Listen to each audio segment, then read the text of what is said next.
Hi, this is Ken McCarthy, and today we have a very special guest who I'm excited about speaking with. I've been wanting to spend some time with her for quite a while. Her name is Dr. Rosita Arvigo. Welcome, Rosita. Thank you. Hi, Ken. Hi, everybody.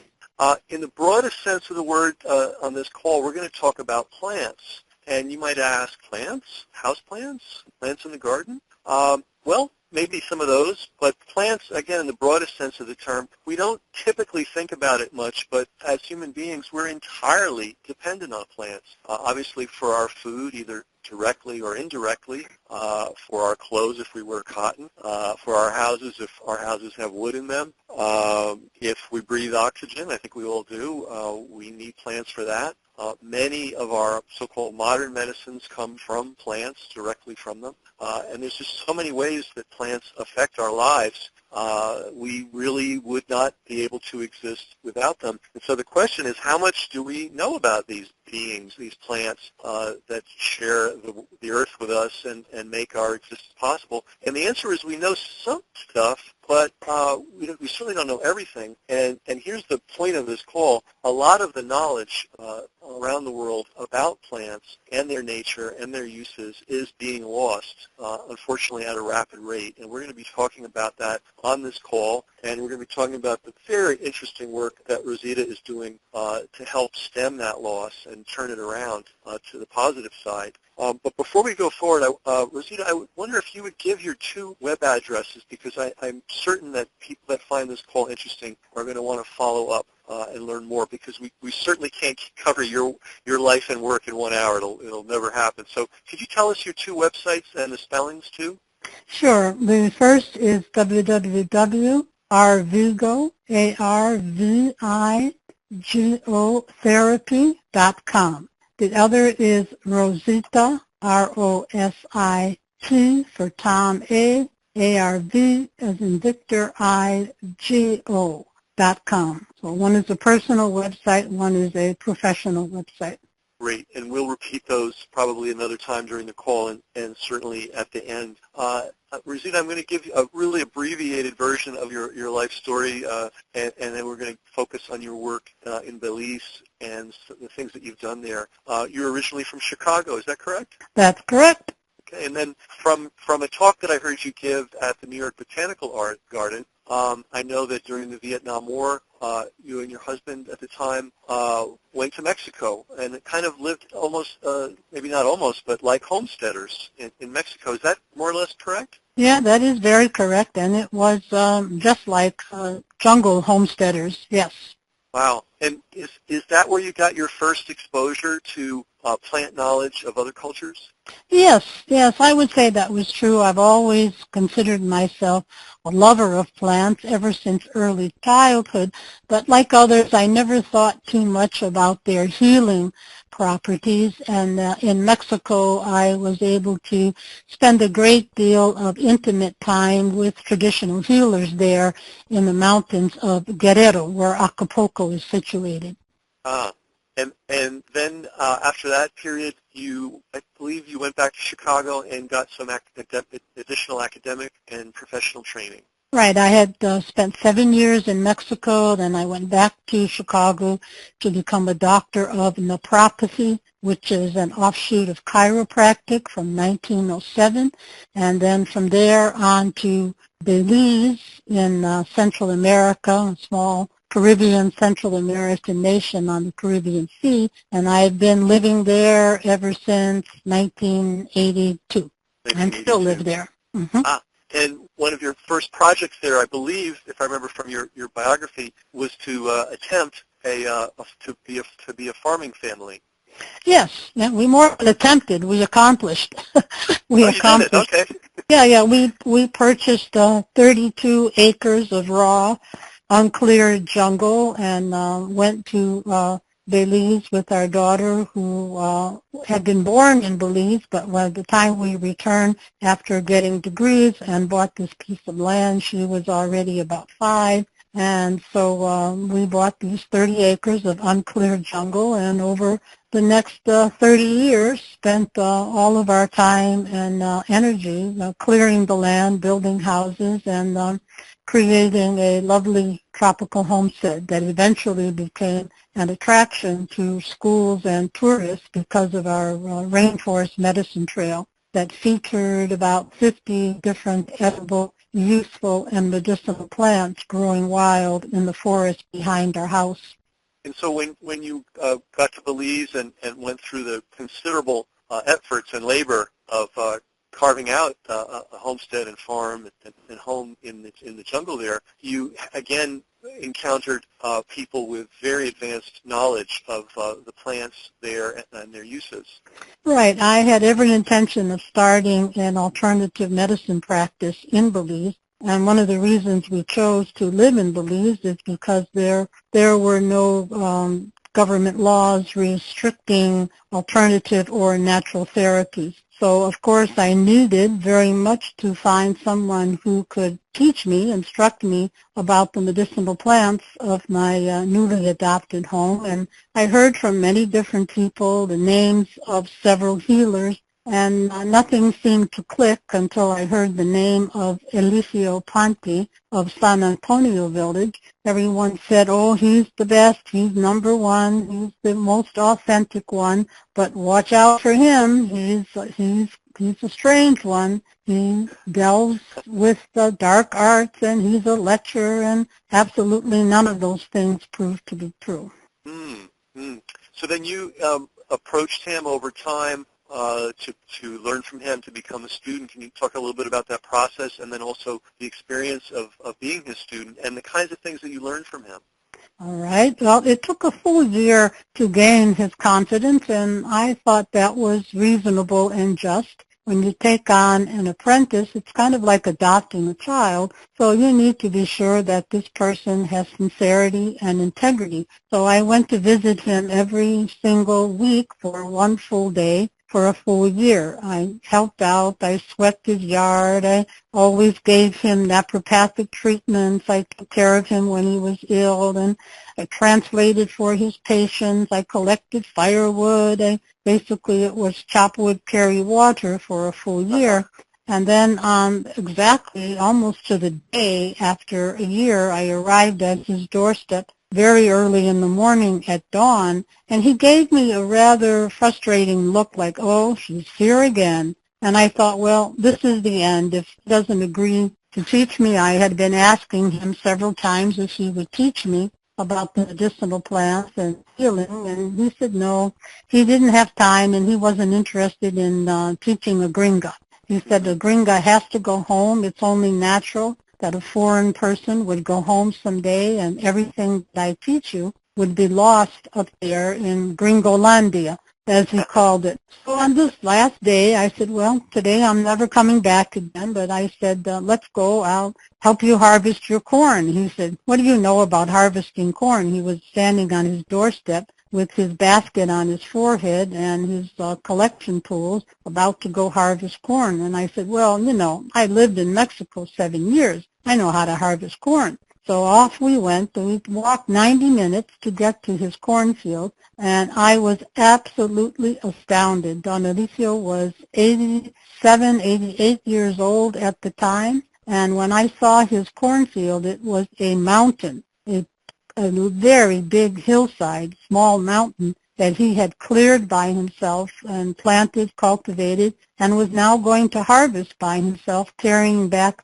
thousands of ears of corn, little by little, in a little basket hung from his head. So I helped him harvest corn, and I was throwing in corn cobs as fast as he was and piling up the bundles as fast as he. And we met in the middle of a row of corn, and he stopped and he looked at me, perspiring as much as he was, and he said, are you married? And I said, yes, I'm married, and I have 3 children. And his response was, oh. So that morning at the top of the hillside, sharing an orange that I had brought along, he looked down at me and he said, what is it that you want? And I said, Don Alicio, if you teach me, if you take me on as your student and teach me about the medicinal plants I promise to be no bother and to work hard and do everything you say. And that was the beginning. And so that was the first day coming home, carrying his corn, that he started to teach me about the plants, the vines, roots, and barks, and leaves, and flowers of Central America, specifically Belize. Then I had finally a 13-year apprenticeship with him. And during that time, he taught me aspects of Maya medicine, the two of which impressed me the most, that have stayed with me the longest, are the Maya spiritual healing and the abdominal therapy, specifically for women's uterine ailments.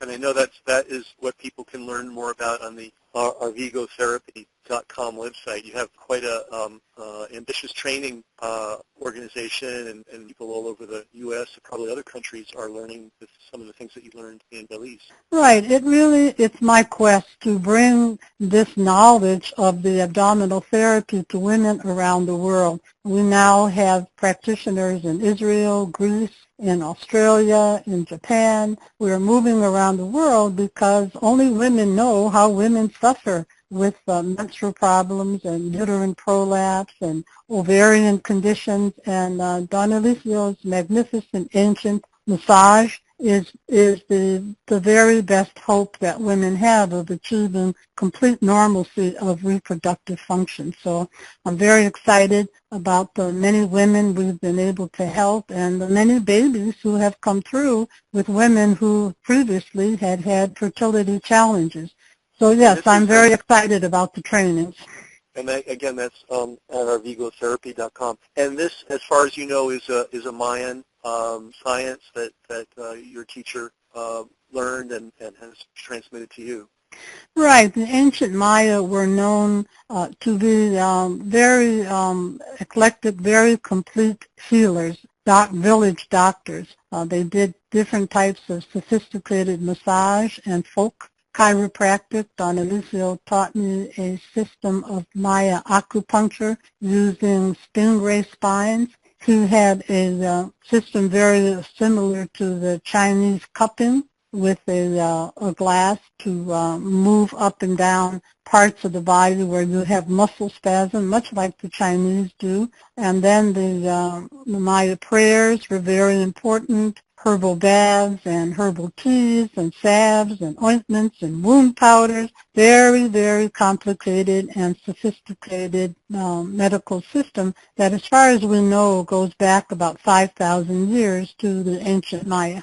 Well, and of course we know that the civilization part of the Maya culture disintegrated the cities and the big public works and all the things that made it what we call a civilization. But the knowledge was retained by people on the ground. Right. I mean, I always like to say the Maya people survived quite well without the temples and the nobles and the sacrifices, but they could not have survived without knowledge of medicinal plants and their traditional healing systems, and because a lot of it was in the hands of commoners like grandmothers and grandfathers, aunts and uncles and women healers. So that was one aspect of ancient Maya civilization that has trickled down through the ages. I'm sure it's not as complete as it was 5,000 years ago, but we do know that aspects of it are still with us in modern times because of people like Don Alicio Panti. And in addition to him, you found other people with great expertise as well. Yes, over the years, because of the Belize Ethnobotany Project, which we conducted with the New York Botanical Garden to record the traditional healing systems of Belize, we were able to work with nearly 24 different, very sophisticated, quite famous traditional healers still alive in Belize at that time during the 1980s and 1990s. So one that stands out the most is Miss Hortense Robinson, a herbal midwife who was of a typical Belizean Creole Maya descent. She had a grandfather who was an escaped American slave. She had a grandfather who was a Scotsman. So in typical Belize terms they call her a boil-up. And she's a big old mix-up of a lot of different cultures and races. And so she, as the herbal midwife, was probably the most famous woman in Belize. And she was I was able to share 10 years of her life with her. And she, like Donna Lucio, was very generous and of spirit and very excited to share their knowledge, that it would never come to an end, that the torch of knowledge would carry on into many future generations. Neither Donna Lucio nor Miss Hortense and many of the other healers I knew ever went to school and never learned to read and write. So their knowledge was retained by their brilliant genius minds, and I was able to, over all those decades, to do my very best at recording and archiving the names of the plants they used, their indications, contraindications, stories and myths, and any dangers involved in the plant, and how to apply them in physical and spiritual healing as well. By the time we finished the Belize Ethnobotany Project, we had recorded about nearly 3,000 plants. And that was organized by the New York Botanical Garden. Yes, that's correct. Dr. Michael Balick was the principal investigator on that project that ran from 1987 to 1996 with the New York Botanical Garden, and USAID was the primary funder. And you've got a new book. You have many books out, but your newest book related to this. Tell us the title, if you would. Yeah, it's my first, there are two new books out. The first novel I ever wrote is called The Oracle of Ixchel. It's a historical novel set in the 7th century of Yucatan in Mexico, and it's about ancient women Maya healers and the island of Cozumel, where the goddess of medicine Ixchel has her sanctuary. The other book with the New York Botanical Gardens is called Messages from the Gods, a guide to the useful plants of Belize. And that is the long-promised book that Dr. Balick and I worked on for 27 years as a means of a total recording and archiving of all of the knowledge that the traditional healers shared from us over the 9 years of the Ethnobotany Project. But it was a 27-year effort to finally bring it to fruition and publication. And they're both available on Amazon. And that second book is Messages of the Gods? Messages from the Gods. From the Gods. Yeah, a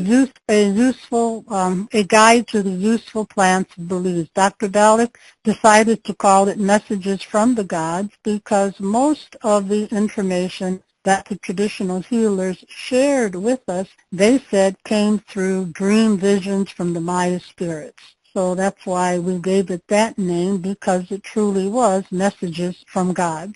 This is so interesting because wherever anybody studies indigenous cultures or traditional cultures that have ancient roots, this is a very common theme, that the technical information that they're using, which is very sophisticated, whether it's plant medicine or whether it's something as seemingly mundane as how the proper way to build a canoe, this information comes to them in dreams. It's intriguing. It's a different part of human experience, but it's very common. You find this in Africa, you find this in Asia, you find it in North America, and then you found it in Belize as well. Now you have another book that I would say is a little more.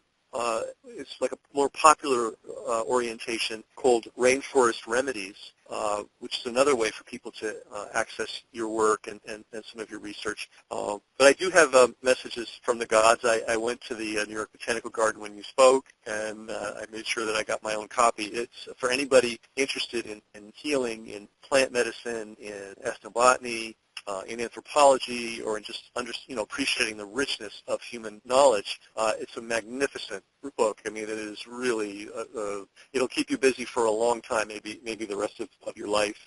Hey, let's talk about something. One of the several things that you did that I want to focus on a little bit, which is you organized conferences that allowed and created opportunities for traditional healers to come together, and also people interested in traditional healing to come together in Belize. I just find that so fascinating. And sometimes some of the healers were meeting each other for the first time in this context. Can you talk a little bit about that? Yeah, I will. We were able to organize 9 different traditional healers conferences over the years, and the one that stands out the most was the first. Our theme was, if you know, come and teach. If you've always wanted to know, come and learn. So it was addressing the traditional healers as colleagues and fellows in this effort to preserve traditional knowledge. And the first seminar had 300 people attended from all around the country. And I think the greatest moment was the first moment when we all stood in that conference hall and looked around and realized that there are 300 traditional healers sitting in this room right now.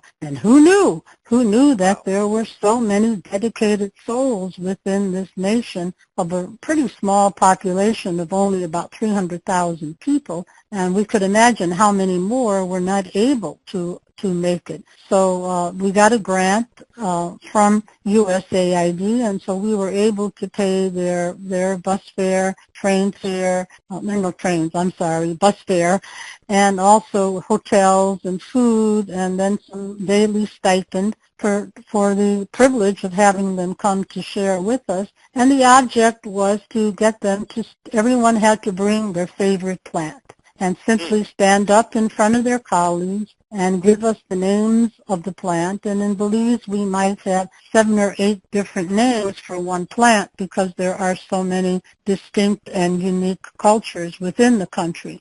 So give us the names of the plant, how you use it, why is it your favorite, how do you prepare it, can you grow it at home, what are the indications for cultivation. And so people just found it utterly fascinating. The conference lasted 3 days, and when everyone parted, many, many new lifetime friends had been made, and I think that it was a very important shot in the arm for traditional healing, and many people brought their grandchildren with them.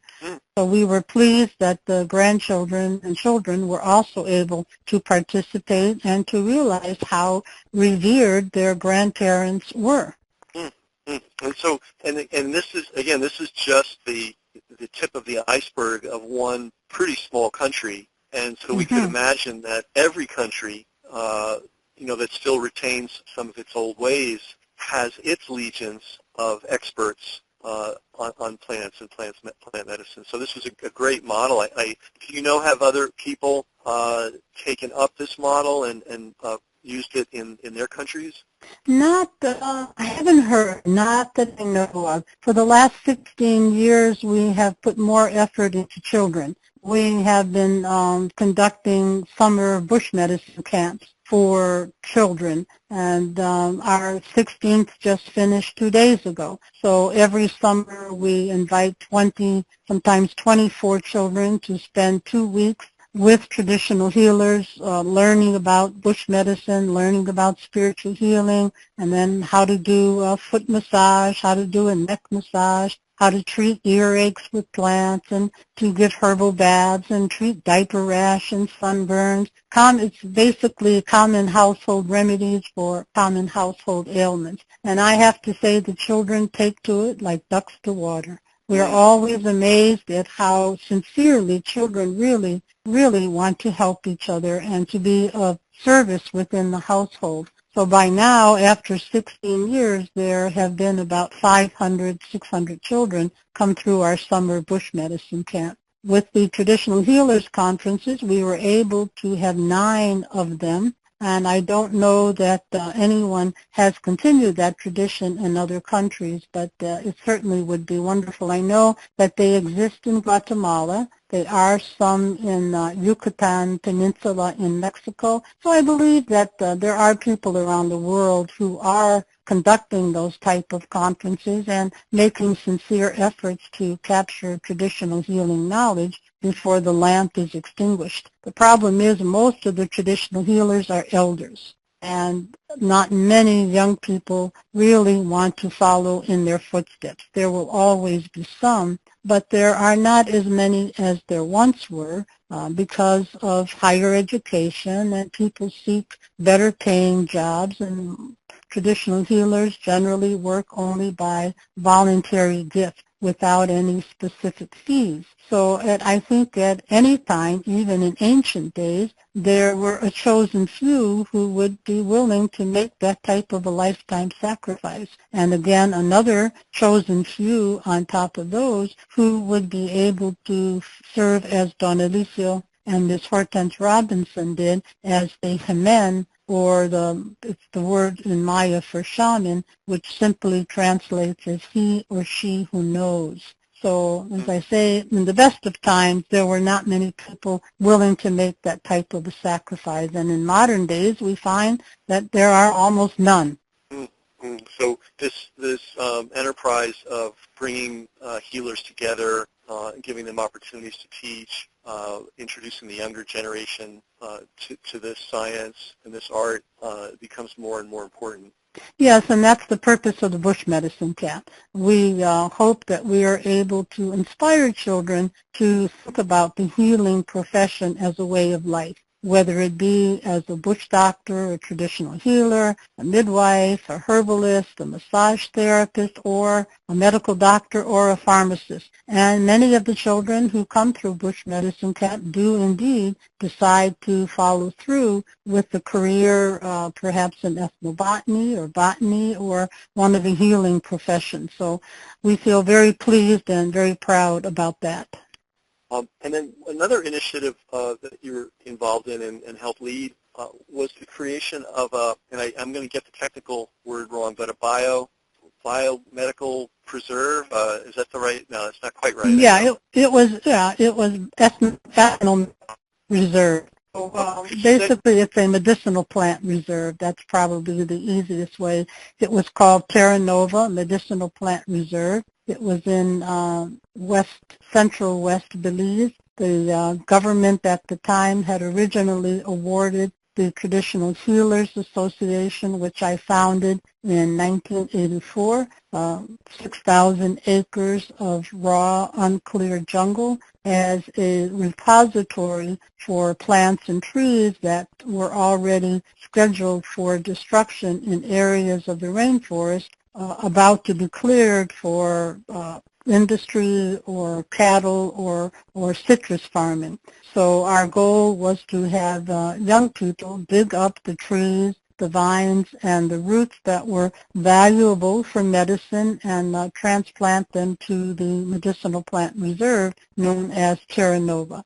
But as many good projects go by the wayside, this one was eventually rescinded by the government that came in after the government that gave us that piece of land. So unfortunately, sad to report, Terra Nova was a fabulous pilot project, but in Belize it no longer exists. There is one based on that model in Thailand. One of the princesses of Thailand is a PhD in ethnobotany, and she was very moved by that project and started a similar one in Thailand. There is another ethnomedicine reserve in Peru based also on this pilot project in Belize. So all was not lost, and we certainly proved that it could be a good model to have troubled youth without much of a future help the rainforest that sometimes doesn't have much of a future either.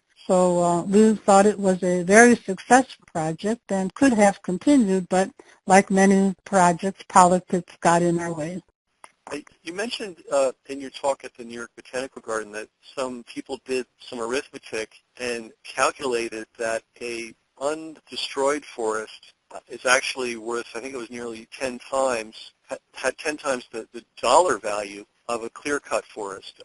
Am I describing that correctly? Yeah, that's correct. That project was to value a piece of standing, undisturbed rainforest compared to the same size plot that would have been cleared. So what would be the value of the corn and beans and pumpkins that would grow on this plot of land compared to the value of medicinal plants that could be sustainably harvested and sold on the open market. And in Belize, there is a very thriving open market for medicinal plants because most people still use herbal home remedies. So the plot for corn and beans had a value of just under $400, and the same plot of land, undisturbed, uncleared, when sustainably harvested in medicinal plants, had a value of over $3,000.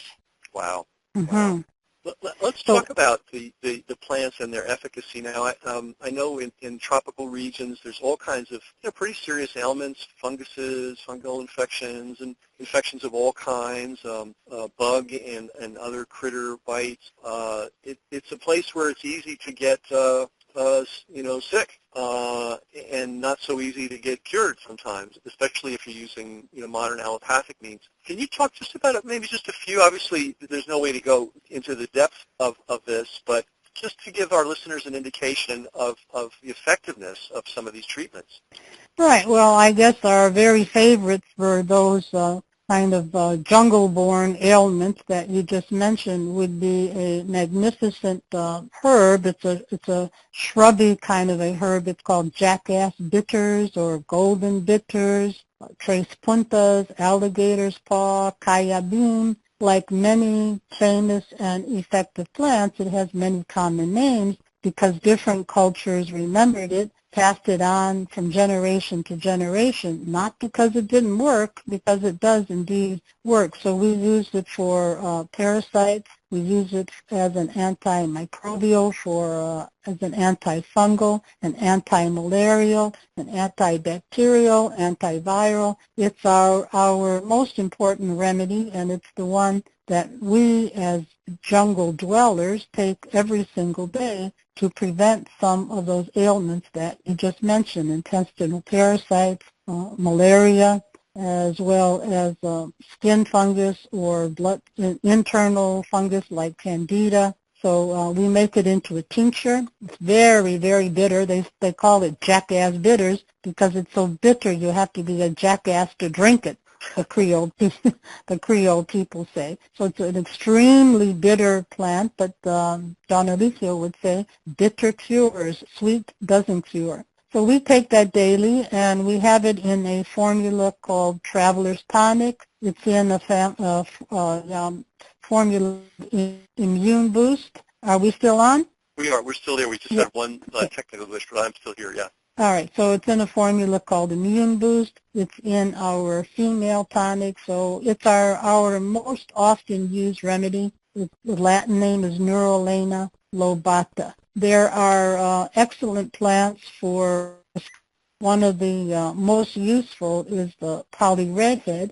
or Hamelia patens. One of its common names is a cure-all, literally cure-all it's called, but the cure-all is to skin condition, itching, biting insects, and it draws out the acid that the bug emits and clears up the burning right away. So yeah, the jungle is replete with vectors and insects. We have remedies.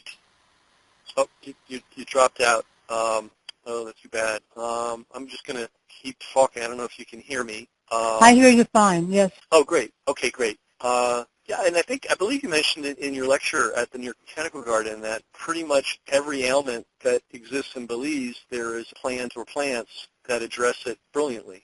True, and that's true all over the world. There is an ailment, there is a plant that will treat it. That's the way nature and homeostasis or balance within the planet works. It's just nature's giving gift to humanity. That we are delicate with our little skin covering our body. We are prone to insects. We're prone to sickness, and nature has provided those cures for us. Now, would that be true in Chicago? I think, oh yes, actually as an alternative practitioner, if I go to visit somebody and they complain of a problem, ask, do I know what's good for it? The first thing I do is go to their backyard. Usually their remedy is in the backyard in some wild form, whether it be dandelion or pecan or wild or the Mexican sea. I would say that's true even in Chicago and even in New York, as long as you have a piece of land somewhere outside your doorstep, no matter how small. Amazing. Rosita, let's remind the listeners who want to go deeper into your work where they can follow up with you. You have two websites. One is Rosita Arvigo. That's RositaArvigo.com. And the other one is Arvigo Therapy, Arvigo Therapy.com. And we've been talking with Dr. Rosita Arvigo, and I think it's clear we could talk all day and all week and all month, and we wouldn't really scratch the surface. But we got a good overview of her work and the kinds of things that she's done and the kinds of things that she's focusing on. And I do encourage everyone who has an interest in health and healing and plants to look into this. As we touched on at the very end of the call, the miracle of plants is not limited to the rainforest. It's not limited to the jungle. These plants, this wisdom in plants is everywhere, and it's there for us to tap. And it's not something that you learn overnight or in a weekend or a month, but there is something there for all of us. And Dr. Arvigo has initiated a lot of things that are well worth copying. For instance, the healing plant preserve idea, the idea of bringing healers together in a conference setting, herb camp, where kids can come and get exposed to plants and get excited about the potential in plants. Rosita, thank you so much for taking the time to share your work with us and your marvelous books. I love them. I'm always happy when a new one comes out. Thank you, Ken. It was a pleasure. And cheerio, everybody. Thanks for listening. Okay, great. And Rosita, if you could just hang on after the call, I'll be right there. Surely. Thank you.